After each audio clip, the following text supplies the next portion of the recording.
Welcome back! Today we recap. When the eldest daughter possesses a childcare novel, smash that like button and subscribe. It fuels our passion. Let's begin. This world is a twisted hellscape, teetering on the edge of total annihilation. 𝒂𝒐𝒏𝒄, the Duke's firstborn, wears a mask of cold, perfect dignity. But behind that icy exterior, her soul suffocates under impossible, crushing expectations. Her father dotes only on the heir, 𝒂𝒊𝒏𝒈, leaving 𝒂𝒂𝒏 in silence. She learned early that her voice meant nothing, so she buried her desires. After her mother's funeral, memories of a tragic past life came screaming back. She was reborn into a novel, but her mother's magic sealed the truth. Now, the seal is shattered. Everything returns at the worst possible moment.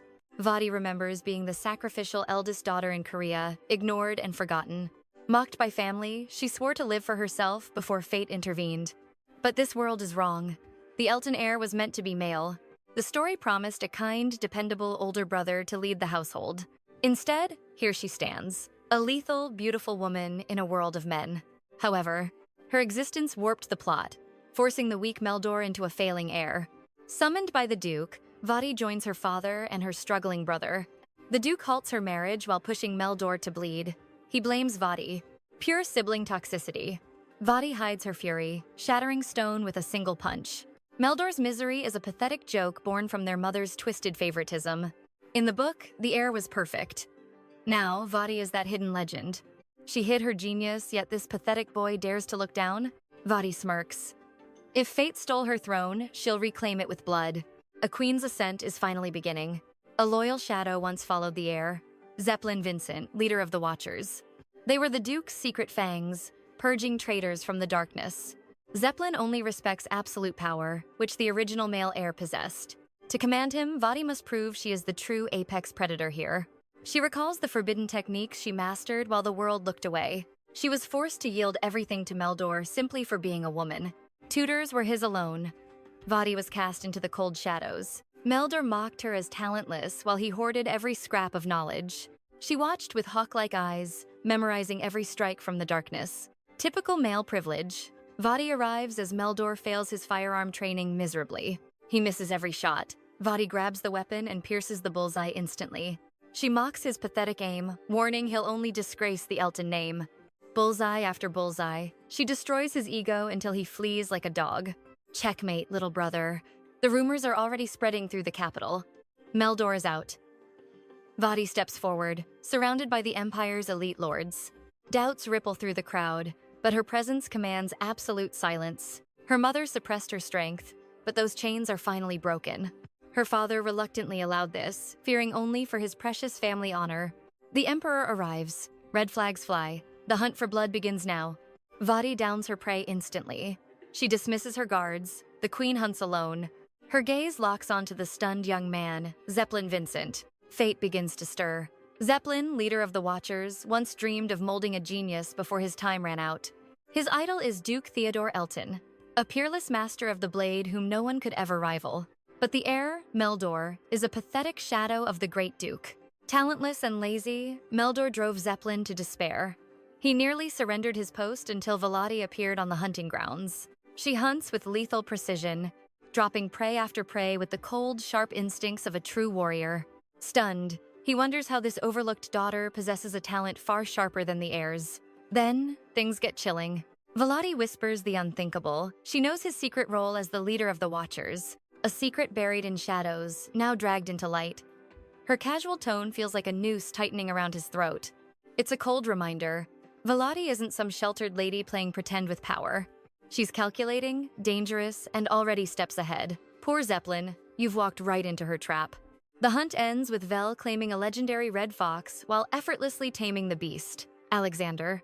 She dominates the fierce horse meant for her brother, riding with a grace 𝒂𝒊𝒈 could never hope to mimic. Back at camp, her massive haul of trophies commands every single spotlight. Rivals fall silent before her prowess. Even the stoic Duke Elton stares at his daughter with a look of pure shock. Surveying her mountain of trophies, a sharp thrill of cold ambition pierces 𝒂𝒂𝒏𝒈's heart. Seeing her father's mask finally crack is a victory sweeter than any prize. She isn't just here to play. She's here to tear up the script of her own destiny. The crowd stands frozen, breathless at the sight of her legendary Red Fox prize. Whispers fill the air. Why was such genius hidden? The Duke has no answer for his years of neglect. The Emperor's laughter rings out, praising her for inheriting the Duke's legendary skill along with his looks. Despite her humble facade, the Emperor rewards her brilliance with a prestigious second-place finish. The crowd gasps. Her reward? The legendary spirit sword of the fallen Megala Empire. She accepts the blade with chilling calm, relishing the look of absolute shock on her father's face. Unsheathing the steel, she remembers this divine weapon was destined for her brother's hands. Not anymore. She tosses the heavy relic to 𝒂𝒏𝒏𝒐𝒏, the sheer weight of her ambition nearly toppling him. Her true allies rejoice. Finally, she has stopped hiding her light for the sake of a worthless brother. Later, at the Elton Manor, the Duke demands to know her plans for the imperial treasure. She claims it's a family heirloom, but in her mind, she's already envisioning herself wielding its power. Seizing the moment while her father is off balance, she prepares to demand yet another prize. Forget jewels. She wants Alexander, the untamable beast, with 𝒂𝒏𝒏𝒐𝒏 assigned as her personal handler. The Duke hesitates for a moment, then grants her request. The trap is perfectly set. Behind her polite smile lies a masterstroke of political manipulation. Binding 𝒂𝒏𝒏𝒐𝒏 to her side provides more than help, it gives her a witness to her rising glory. In this den of vipers, reputation is as valuable as steel. She's playing the long game now. She is carefully choosing the audience who will witness her inevitable ascension. The sword, the beast, and the man. She is claiming everything her brother was supposed to own. Volati mounts with effortless grace, leading 𝒂𝒏𝒏𝒐𝒏 toward the vast, open horizon beyond the estate. Here, the air tastes of liberation, a sharp contrast to the suffocating rot of the Elton mansion.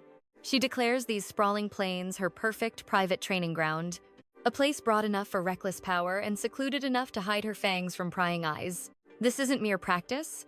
It's a private battlefield where her true strength will finally awaken. A brilliant move to isolate him far from the Duke's reach. No witnesses, no distractions. It's time to show 𝒂𝒏𝒏𝒐𝒏 exactly who is holding the leash. She exposes the Watchers' secrets, cornering their leader. As 𝒂𝒏𝒏𝒐𝒏 wavers, she reveals his unbreakable codes are already solved. In reality, she's utilizing forbidden knowledge from the original novel. She isn't just playing, she's dominating the board. Armed with ultimate spoilers, she forces his hand. Cornered, 𝒂𝒏𝒏𝒐𝒏 bows, swearing to serve as both her mentor and shadow. The contract is sealed with a vow of absolute fealty as he kneels before his new master. Vel steals her brother's greatest asset, securing a legendary ally. Meanwhile, a storm brews within the ducal estate. Meldor fusses over his failed taming attempts. His petty rage infects the air, leaving the servants trembling in fear. Recalling Vincent's counsel, Vel prepares to seize control of the household staff to solidify her power. She summons the high-ranking staff, commanding them to overhaul the mansion's outdated decor immediately. The estate remains frozen in a tragic past. Vel demands a total transformation, signaling the end of an era. This isn't just a renovation, it's a silent coup d'état disguised as interior design. The butler stutters about permissions, but Vel strikes him down. Neither her father nor brother possess the wits to lead. Her sharp tongue leaves them speechless. In a house of neglect and incompetence, Vel is the only true ruler. With one declaration, she seizes her rightful authority and takes command of the estate. The staff bows in submission. Step 1. Claim the home.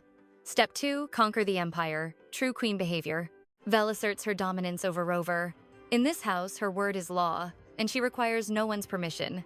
The butler crumbles instantly, pleading for mercy. He folded faster than a house of cards. With Emily secured, taming the butler is the final piece of the puzzle. Victory belongs to Lady Vel.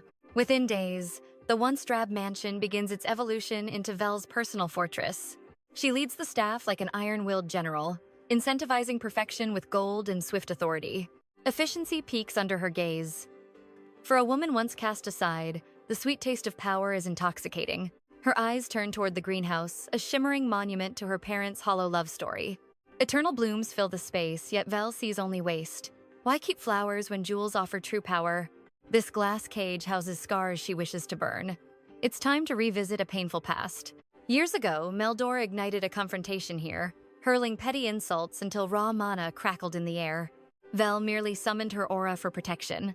When his own stupidity caused a scratch, their mother burst in like a woman possessed. Ignoring the truth, she coddled Meldor while lashing out at Vel. The cruel decree. Daughters must always suffer in silence. That day, something within Vel broke. Her love withered into a frozen silence. She realized then that her brother's cruelty was sanctioned by those who should have protected her. Shielded by bias and fueled by indulgence, he knew Vel would always carry the cross of his sins. He learned his malice was free of charge. Today, Vel steels her heart against those old, jagged scars. This greenhouse, a sanctuary for her trauma, shall be destroyed. As she orders new decor, Meldor barges in, his voice trembling with pathetic, impotent rage. While Rover trembles, Vel remains unfazed. Arrogant and delusional, Meldor attempts to assert his hollow authority over her. Vel yearns to crush him, but holds back. Her absolute power isn't fully publicized just yet. Meldor attacks with his mother's ice magic. Vel calculates instantly, baiting him to strike the structural pillars. The glass shatters. Meldor stands paralyzed, realizing he just destroyed his mother's precious greenhouse. As the glass fractures, so does their bond. This sanctuary has become a frigid, magical war zone. Ancient blooms shatter as the siblings trade blows and accusations amidst the swirling, icy chaos. Vel remains composed, knowing the blame for this destruction rests solely on her brother's frantic hands. As Meldor strikes, the Duke appears, his overwhelming pressure instantly suffocating the violent atmosphere. Meldor instantly weeps, playing the victim. Disgusted, the Duke demands a truthful account from the butler. Vel sends a chilling look toward Rover. He wisely describes her actions as routine and Meldor's as a blunder. Meldor screams about her disrespect, clutching to a room she had discarded years ago. Vel sighs. They never understood her absence, and now she has moved far beyond their reach. Who would endure a mother doting on the golden heir? Meanwhile, the Duke interrogates Rover about the sapphire catastrophe. Rover details the scaffold collapse and Meldor's chaotic magic. The Duke threatens to end Meldor's training if he remains reckless. Meldor begs for mercy through tears. Simultaneously, Vel stoically endures her own cold reprimand. The blame the eldest routine plays out as always. Later, Rover confirms that every witness supported Vel's testimony. Music. She smirks. She had specifically kept those witnesses in the room for this exact moment. Her father is a block of ice, except when it comes to his precious son. Vel no longer seeks his approval. Music. Now, she only views her father as a source of potential rewards and power. Summoned by the Duke, Vel feigns an apology to seize control of the greenhouse and the mansion's massive renovations. As she departs his office, she calculates the salaries and hiring power now in her grasp. What is Our Lady plotting? The Duke sighs, lonely. He wonders if his eternal indifference toward his daughter has finally become his greatest failure. He recalls warnings about women's scars, justifying his coldness. Parenting through fear? 0 out of 10. Definitely not recommended. He dismisses her rebellion as a phase, believing his duty to the North is paramount. Yet, a haunting sense of unease continues to pull at his soul. Music. Morning arrives, and Rover delivers estate documents that he never expected Vel to manage with such lethal efficiency. Rover offers a private ledger, masking his surveillance as concern for the young lady's spending habits. Vadi detests his condescending tone and dismisses him. He leaves, nagging her to complete the paperwork one last time. A micromanager? How tiresome. Vadi smiles. If he wants to track her gold, she will make his life miserable. She summons Styawalker, a hidden watcher, and appoints her as a personal aide for her secret operations. Stia bows in silence, her loyalty pledged to her brother's chosen master. Vel hands her a top-secret mission. Read it, execute the plan, then burn the evidence. Success. Vel just recruited a cheat code ally. Stia is an elite mage famous for completing impossible shadow missions. Our Lady no longer just has influence. She now wields true, covert power within the estate walls. With loyal pawns beneath her, Vel imagines sweeping her father aside and claiming the entire dukedom for herself. During a heavy downpour, the long-awaited guest finally arrives. Vel anticipates the look on Rover's face. The plot thickens. Who is this mysterious man? Rover's heart begins to race with sudden dread. Music. Rumors of Vel expanding the shooting range with her own fortune seemed like a joke until Rover saw it. Workers and construction everywhere. To Rover, this isn't just a shock. It is an act of defiance. This is criminal extravagance. Jewelry is one thing, but this? He vows to stop her reckless spending immediately. Inside the office, however, Rover freezes. A legendary figure from the capital stands before him. It is Lord William, the former head butler. Velati sits calmly between them, like a master moving her pawns. William laughs at Rover's anger, revealing he has already audited and approved Vel's entire private budget. Her spending poses zero threat. In fact, her allowance was pathetically small compared to Meldor's massive fortune. Ouch. Even the math is roasting Rover. William then exposes Rover's reports as lazy copies of ancient records. Every critique cuts deep. Vel then smoothly invites the legendary William to return to their family's service. Rover tries to assert his authority, but his trembling hands betray his absolute frustration and shame. 𝒂𝒐𝒏 mocks Rover's arrogance while praising William's sharp mind. True loyalty, she claims, requires competence, not imitation. Stunned, Rover's composure finally shatters. His hidden insecurities begin to spill out.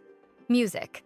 He has spent his life chasing his father's shadow, hoping the butler title would finally make him worthy. His desperation led to this failure. Veli listens, then offers a choice. Stop being a shadow and choose yourself. Perhaps he could become her personal servant instead of a servant to the Duke's house. Music. Rover wavers, but the trap is set. Another elite piece falls under Vel's absolute control. Rover is shocked. As head butler, he should remain neutral, yet Vel demands his soul-deep personal loyalty. 𝒂𝒐𝒏 questions if he has ever truly been neutral. Even Rover realizes he has lost that battle. 𝒂𝒑 masterfully exploits his burning desire to finally surpass his father's legendary legacy and stand alone. Nothing changes if you obey, Vel whispers. The Duke remains distant, leaving this estate's throne empty for me. The only difference? From now on, your absolute loyalty belongs to me. No one questions the steward's command. She grants him time, and the butler bows, retreating with newfound purpose. Then Lord William enters with Stia, their footsteps echoing with hidden secrets. A shocking twist. It's the 𝒂𝒊𝒏𝒈 siblings. Vincent wears William's face through Stia's high-tier transformation magic. Their genius is unmatched. Stia maintains magic amidst anti-spell wards, while Vincent's spycraft is truly legendary. The dark truth emerges.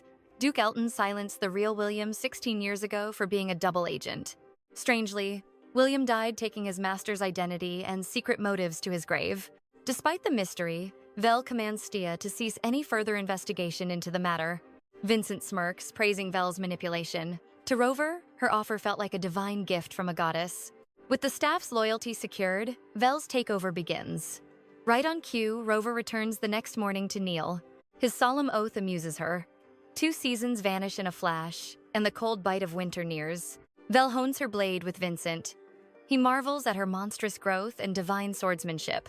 He truly is her ultimate weapon. The estate is now hers. From maids to guards, every soul follows Vel's absolute command. Controlling the purse strings, she secures their loyalty with generous bonuses. Money speaks louder than noble bloodlines. Now, it's time to fulfill her promise. A high-stakes duel against 𝒂𝒐𝒏𝒈. She reveals her training, sparking joy. 𝒂𝒐𝒏𝒈 challenges her instantly, but the duel leaves him collapsed in total exhaustion. Zion watches, offering water to his fallen comrade, appearing far more composed than the breathless 𝒂𝒐𝒏𝒈. Recovered, 𝒂𝒐𝒏𝒈 admits Vel's overwhelming power is beyond his league. Her strength is simply terrifying. Vel smiles, relieved to dominate an opponent who isn't a literal monster like Vincent. She nearly ended it in a single strike. The trio laughs, teasing Zion's noble and gentlemanly manners. Nostalgia hits as they recall the fateful day their paths first crossed. Vel remembers a time when they actively avoided the useless princess. 3 great families, Elton, Fredo, and Agris. By fate, heirs to all 3 were born in the same year. While 𝒂𝒐𝒏𝒈 and Zion grew up together, Vel was isolated as a mere girl until that incident. The 𝒂𝒑 school, built from the spoils of war for commoners, stood as a royal monument. A grand, forced celebration was held, dragging every noble into the spotlight for propaganda. Vel encountered the boys there, but they remained distant. She drifted toward the other noble ladies. Boom! A protest bomb planted by radical nobles shatters the peace, aiming to level the school. The explosion ripped through the back building, trapping 𝒂𝒐𝒏𝒈 and Zion within the crumbling ruins. Tension flared between the kids, but before 𝒂𝒐𝒏𝒈 could even apologize, disaster struck. Only her mother's legendary necklace, a relic of the strongest mage, shielded them from death. As the shield flickers, Vel urges escape, but 𝒂𝒐𝒏𝒈 insists on searching for other survivors.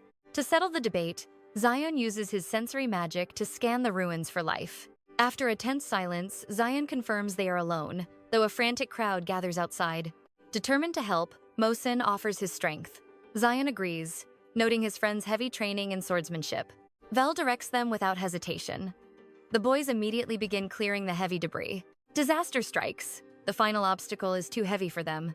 It's time for Vel to step in. Their doubt vanishes as Vel shatters the boulder with one kick, just as her barrier finally fails. Rescuers find them, baffled by their survival, and call for the medics to hurry forth. The fathers of Mosin and Zion rush forward to embrace their children, but Duke Elton? He only coldly asks if she's hurt. Watching the other fathers, Vel's heart aches with jealousy. Before the Eltons depart, Zion and Mosin manage to stop her one last time. They offer their thanks, and Mosin asks to be friends, joking she'll always be the cool one. Their bond instantly washes away Vel's lingering sorrow and envy. Defying all odds, this unique connection flourished into their adult years. Originally, most died while Zion became a cripple, but Vel's intervention changed fate, allowing her to finally experience a mother's warm embrace. That warmth vanishes when their mother inexplicably gifts the precious necklace to Meldor instead. She brushes it off as her friends question her sudden interest in swordsmanship. Vel declares she won't be suppressed by Meldor anymore, filling her companions with joy. They pledge support. 𝒈𝒈𝒏𝒐𝒓𝒅 consults Zion, the brilliant mage, about mastering advanced air training techniques. Most offers elite training, unaware Vel is hiding her secret watcher teacher's true identity. Vel encounters 𝒈𝒂𝒏𝒐𝒓𝒅, Most's adoring younger brother and the future male lead for 𝑛essya. In the original timeline, 𝒈𝒂𝒏𝒐𝒓𝒅's existence was defined by crushing solitude. After childbirth, Duchess Fredo was bedridden. Most was her only light, but his tragic death shattered her heart. Consumed by grief, their mother also perished before the year could even end. Duke Fredo spiraled into dark depression, completely abandoning young 𝒈𝒂𝒏𝒐𝒓𝒅. Servants blamed the boy for every tragedy. Only meeting Nia at 14 finally changed his miserable life. As a minor character in a child-rearing novel, he lacked any real influence. Yet, Vel knows this male lead becomes pivotal during a future devastating incident. Sadly, she never finished the book, leaving 𝒈𝒂𝒏𝒐𝒓𝒅's true role a total mystery. Most constantly brags about being 𝒈𝒂𝒏𝒐𝒓's favorite, much to everyone's visible annoyance. Most survival changed everything. Their mother lived longer, and the Duke finally became a real father. Heart. This leads to Vel mentioning how she saved Most, earning his eternal gratitude. She cherishes this newfound peace, knowing a storm awaits her back at home. Meldor is there, blasting loud music chosen by him and his manipulative mother. He tries asserting power, accusing Vel of destroying their mother's memory by reclaiming her room. She coldly reminds him that her authority comes directly from their father. She warns him that she can easily crush him if he dares challenge her again. There is no middle ground between them. She understands the depths of Meldor's hatred. He resents her freedom while he struggles with training. He is too rotten to reason with now. With the novel's start approaching, she prepares to exile her father to the capital. She only needs to endure. During dinner, Theodore reports a mysterious cave discovery, fueling Vel's hidden, burning excitement. The Duke describes a cavern overflowing with a massive pool of natural magic. This raw, uncontrollable power flows like a wild river, and Vel knows its worth. A rival kingdom once rose to power by mining amethysts from such a place. Those potent gems grant incredible prosperity to anyone who can harness their ancient magic. Yet, most caves are death traps or worthless duds that crumble during initial exploration. But Vel knows this specific cave hides a legendary hoard of ultra-rare magic rubies. The wealth and influence gained would dwarf their successful iron mines, changing their destiny forever. This is her perfect opportunity to lure her father away from the estate. She suggests an expedition, but the stubborn Meldor immediately objects to her plan. In the original story, he agreed. Now, their father blindly follows Meldor's foolish advice. Forced into a corner, Vel initiates Plan B and infiltrates her mother's secret laboratory. Originally, Nia finds their mother's diary here, with the help of a snow spirit. Nia used it for reconciliation, but Vel has much darker plans for those pages. The ancient prophecy spoke of Theodore finding his true treasure, Nia. Now, Xionan must bring her to the capital. If the Duke discovers this connection to his wife, he'll race north. That means 3 long years away. 3 years, the exact time needed for the frail Nia to finally recover her strength. Velya seizes the incomplete summoning ritual.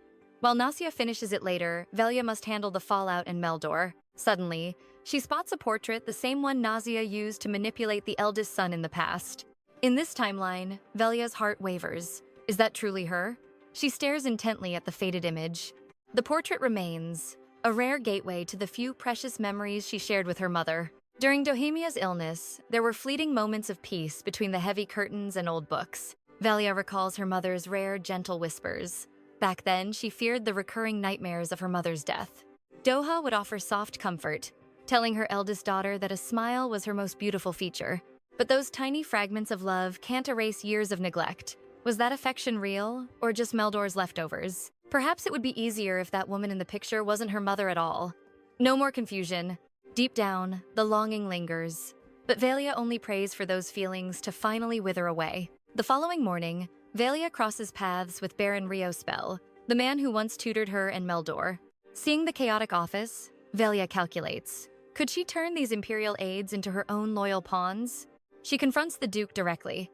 As she slides the notebook forward, his icy composure finally cracks with shock. Slowly, she reveals the forbidden page, the one describing the legendary treasure known as Nia. Consumed by the memory of his late wife, Theodore demands an immediate meeting with the Baron and his council. The discovery of a hidden cave provides the perfect political cover for the Duke's personal obsession. Like a whirlwind, the expedition preparations are finalized in record time. Gold flows into the teleportation circles as the northern mansion prepares for the Duke's sudden arrival. Before departing, Theodore orders Meldor to focus on his inheritance, while telling 𝒂𝒊𝒏 simply not to worry. The moment the Duke vanishes, Meldor's arrogance explodes. He sneers, claiming only he bears the weight of responsibility. 𝒂𝒊𝒏 waits. She listens for the final confirmation that their father has truly left the estate.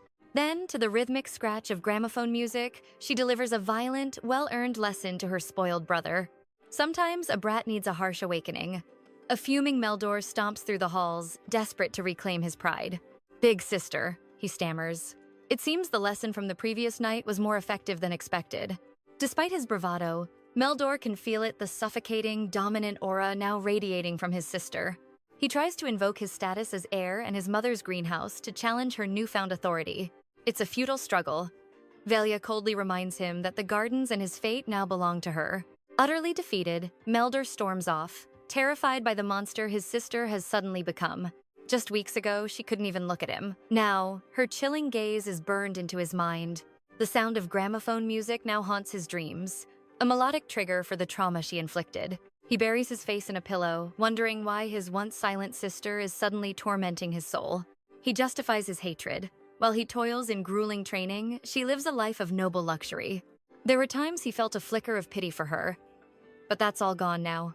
That pity turns to pure venom when he sees her resting peacefully while he works until dawn. Since the Duke left, Meldor faces swift punishment for every defiance.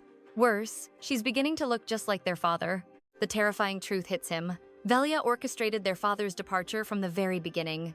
He tries to send a secret letter to the north, unaware that the entire staff now serves a new master. 𝒂𝒊𝒏 predicted he would break within 3 days. He was even weaker than she thought.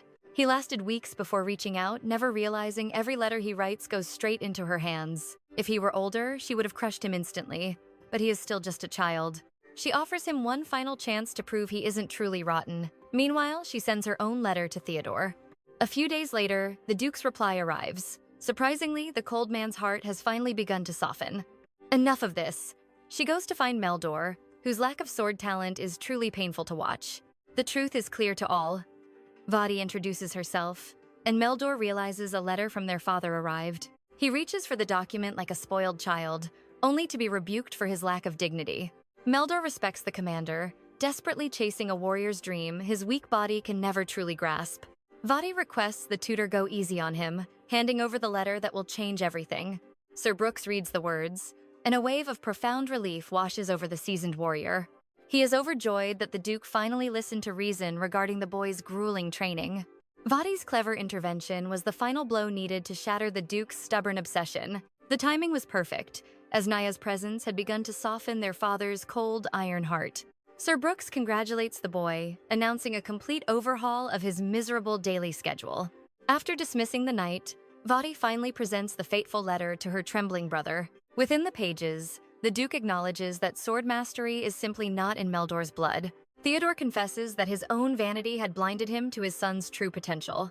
Recognizing Meldor's latent affinity for magic, the Duke orders an immediate shift in focus. At last, the young lord is granted the path to sorcery he was always meant to walk. The boy collapses in tears, trying to act tough while questioning his sister's unexpected kindness. 𝒂𝒏𝒈 offers a cryptic smile, wondering if her brother's rebellious spirit will finally be tamed. Within days, the magic lessons transform the boy from a brat into a dedicated student.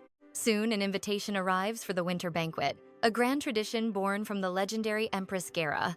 In a world once consumed by the flames of war, chaos was the only constant. That changed when spirits brokered a peace that redefined the fate of all humanity. Magic evolved into a science, and Empress 𝒂𝒏𝒐𝒅 became the pioneer of this golden era. She was a visionary, crafting magic artifacts that brought luxury to the common people's lives. Traditionalists branded her a heretic, terrified of the progress her brilliant inventions represented. Yet, her status as royalty effectively silenced the whispers of her many enemies. Though beloved by the masses, she was still buried deep in the imperial line of succession. She ruthlessly monopolized her creations, forcing the nobility to support her claim to the throne. One by one, the great houses were forced to kneel before her overwhelming economic might. The northern lords were the first to yield, desperate for the warmth her magic provided. Upon her victory, the winter banquet became a yearly showcase of her absolute power. 𝒂𝒑𝒐𝒏 steps into the grand hall, reuniting with Xion and Most amidst the glittering crowd. The trio radiates confidence, their matching attire serving as a bold statement of their unity. Their arrival causes a stir, though many wonder why the young heir Meldor is absent. Inside, the group disperses, and 𝒂𝒑𝒐𝒏 is quickly surrounded by the Empire's elite young ladies. Each of her friends commands a different corner of the room with effortless charisma.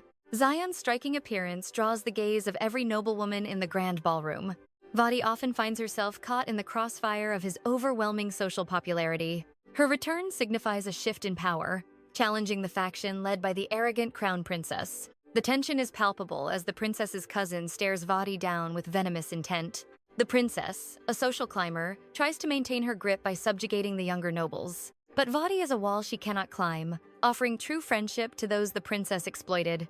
A born leader, 𝒂𝒑𝒏 naturally commands the loyalty that the princess so desperately craves. Even while 𝒂𝒑𝒏 was away, her influence held firm against the princess's petty schemes. The elder nobles simply watched the drama unfold, amused by the girl's high-stakes political dance. 𝒂𝒑𝒏 laughs off the rivalry, knowing she's already been excluded from the princess's next move. This isn't a clash of banners, merely a cold, personal vendetta. Whispers erupt as the second prince, 𝒂𝒐𝒎𝒏𝒂𝒏 Decard doll, returns from abroad. 𝒂𝒑𝒏 notes a glitch in destiny. The prince was never meant to leave. While she decodes this anomaly, Duke 𝒂𝒏𝒂𝒏 approaches, masking his intent with wine. They toast, but his polished charm only sets her internal alarms screaming. Beware a man with a perfect smile. He surely hides a dagger. He claims to wait for the heir, urging her to network pointlessly. She reminds him of his blatant bias toward Meldor, chilling the conversation. As the royals arrive, 𝒂𝒏𝒄 offers protection, playing the role of savior. Suddenly, a summons breaks the tension. The emperor demands the girl's presence. Leaving 𝒂𝒏𝒄 stunned, 𝒂𝒑𝒏𝒂𝒏 ignores his meddling and walks forward alone. 𝒂𝒏𝒄's schemes crumble. Before the throne, she meets the fragile Princess Heir. Alone with 𝒂𝒑𝒏𝒂𝒏, the emperor reflects on his daughter's lonely future. He muses on a lost friendship. Unaware, 𝒂𝒑𝒏𝒂𝒏 knows their tragic end. She senses the trap. He wants her as the princess's loyal shield. He speaks of northern iron and ancient oaths, testing her family's loyalty.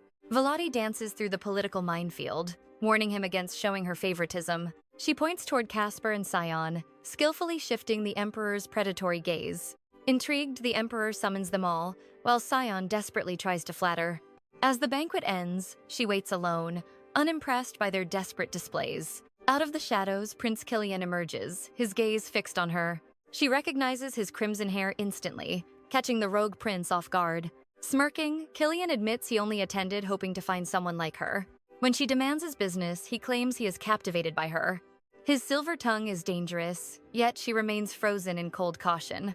Unlike the others, this prince is a riddle she cannot yet solve. He admires her fox fur. She likens the beast to his cunning. She smirked. She recounts the hunt, leaving him spellbound as her carriage finally arrives. Recalling his scandalous reputation, she dismisses his advances with heart of ice. Yet she leaves hope. Prove your worth after winter, then I'll listen.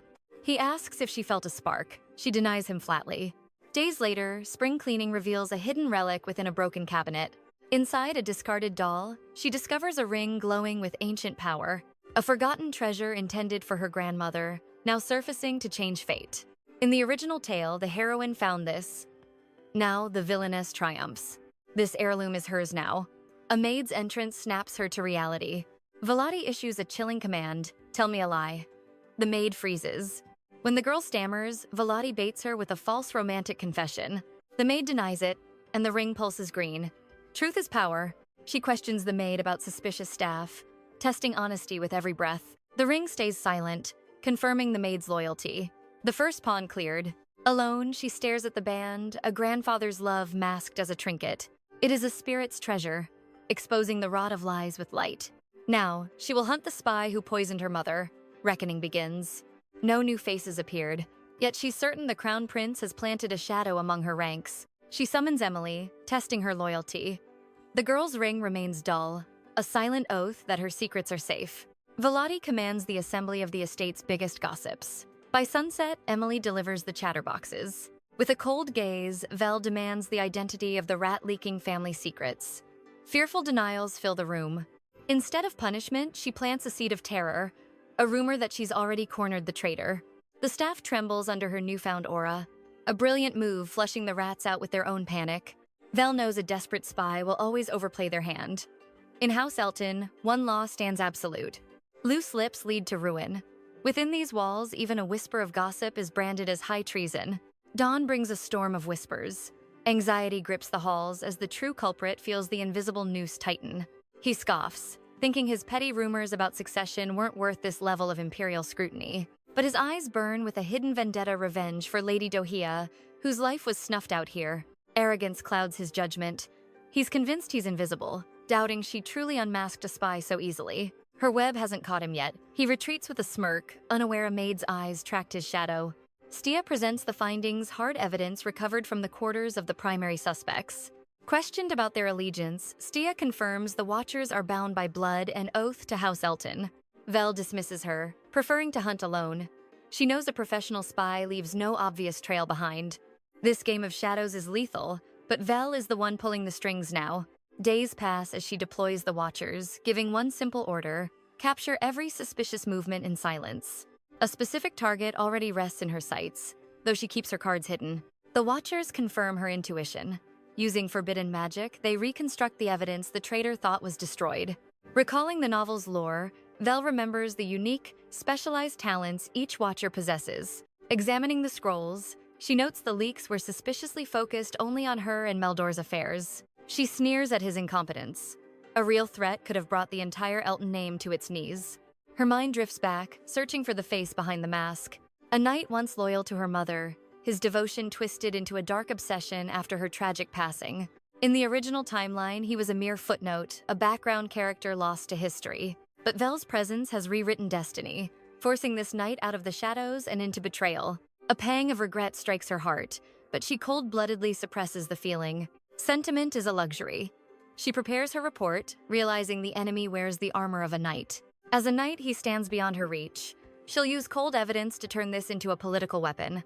Her memories shift to Lord Domi, the man notorious for bleeding the northern treasuries dry in the novel. Long ago, Nasia held the power to purge him. Now, Vel uses future knowledge to craft her own execution. Some things never change. Greed still poisons Lord Domi's heart in this life. She purposefully leaves the estate's books unguarded, baiting the trap with the scent of easy gold. The predator strikes. Lord Diam takes the lure, offering his trusted suppliers for the mansion's renovation. Vel sees right through him. He intends to launder the funds through fake invoices and padded receipts, yet the final reports shock her. The Baron's spending is unnaturally low, something is deeply wrong. Sensing a deeper conspiracy, she summons Stia, demanding a secret meeting with the operative, Zeppelin. Deep in the city's underbelly, Zeppelin dons the face of Lord Diam, executing Vel's master plan. He glides through the entrance with the secret key. To take down a devil, one must wear his skin. The barman nods, ushering the Baron into a corridor hidden behind the veil of the mundane world. Mercenaries bow to the imposter, their respect born from the gold they believe the Baron provides them. They ask for the usual deposit, but Zeppelin reveals a jewel that burns with an ethereal light. He claims it's a duke's prize, a shimmering lie to cement his status and tighten the lady's trap. Blinded by greed, the mercenaries inspected the gem, convinced they'd found a fortune. When Zeppelin demanded 10 million gold, even these greedy souls flinched at the sum. But between the jewel's brilliance and the Lord's fake prestige, they took the bait. Tricked completely, they drafted the loan agreement right then and there, inking every demand exactly as Ipin commanded. A perfect forgery flowed from his pen. He gave them 3 days to seal their doom. He tossed them the vault key like a master, cementing the lie with grace. The fools never suspected a thing. Soon, a fateful letter arrived for the real lord. He expected routine business, but the contents turned his blood to ice. A debt of 10 million gold stared back at him, bearing his own handwriting. He'd never signed this, yet the handwriting was an exact mirror of his own. Terror gripped him. He searched for an error but found only a tightening noose. Imagine the horror of being betrayed by your own name. He charged toward the mercenaries, desperate to scream his innocence to the world. He was sprinting into a cage, unaware his own greed had already snared him. Vel had already placed her pawns, waiting for the Baron to break. The moment came. The Baron fled his office wearing a mask of panicked calm. Vel sent the hounds, declaring that traitors to the estate deserve no mercy. She tore through his secrets, exposing a theft that left Robber reeling in rage. Velia's voice was stone. This sin belonged to the Baron alone. The trap snapped shut as Zeppelin returned with the bound Baron and a witness. The mercenary sang like a bird, handing over the evidence of the gold debt. The Baron roared for respect, but Vel silenced his pathetic cries with a slap. She branded him a traitor. That sting was the sound of ultimate justice. A single blow echoed louder than 1,000 hollow excuses. She gripped his throat, reminding him that the Eltons hunt their own traitors. She dragged the rats for judgment, ordering the shadows to be sealed tight. Vel kicked the doors open, tossing the disgraced lord like trash before the council. They gasped at her brutality, but she silenced them with the truth of his theft. The evidence was laid bare. Cold steel and hard facts left the room breathless. Fury ignited in the council as they hurled the records at his lying face. He begged for mercy, but Vel commanded silence. His lies were no longer welcome. She revealed her secret weapon, a ring that bleeds green at every lie. She turned her icy gaze to the witness, demanding the absolute truth. He confessed to the loan, but when he tried to lie about the forgery, the ring flared green, exposing his treachery to the world. Broken, he pointed at the Baron. The witness was dragged away, his job done. Who needs interrogation when magic reveals the heart? She activated the orb, calling the Duke. She lashed out at their incompetence. Negligence is just another form of betrayal. The Duke's image appeared, standing beside a weary and drained Theodore. Vel listed his crimes like a death sentence. Theft, defiance, and mocking the family his crimes were written in blood. The Duke's rage was terrifying. For a heartbeat, Vel saw a flash of regret. The verdict was final. Rot in the darkest dungeon for all eternity. She demands the right to judge. Vadi claims the criminal's fate. A traitor hides within. She seizes the moment. A mother's lover betrayed. The Duke's fury explodes. Give me the authority. I must lead House Elton. He grants her wish. The news spreads fast. The connection suddenly breaks. The Duke's heart melts. He remembers his firstborn. A father's deep regret. Nia dreams of Vel. She sits upon the throne. The acting head speaks. The nobles are outraged. Their protests are useless. A woman leads them. Silence falls before her. Leave the alliance now. Defiance earns absolute exile. He claims family loyalty. Not anymore. Feel her true weight. Acknowledge my absolute rule. They bow with hate. The storm is coming. The elders plead mercy. Strategic gates are everything. Ownership must be ours. The Baron crawls back. She knew his weakness. Her trap is set. He begs for life. The contract is hers. Thieves must pay dearly. A sentence worse than death. Stripped of all blood. Confess or face darkness. The Baron retreats trembling. Meldor senses her ambition. Will she take everything? The Empress has awakened. Pledge loyalty by liking and commenting for her rise. Show us you crave this lady's glorious revenge. Subscribe and ignite notifications to witness her crowning. See you when she finally claims the throne.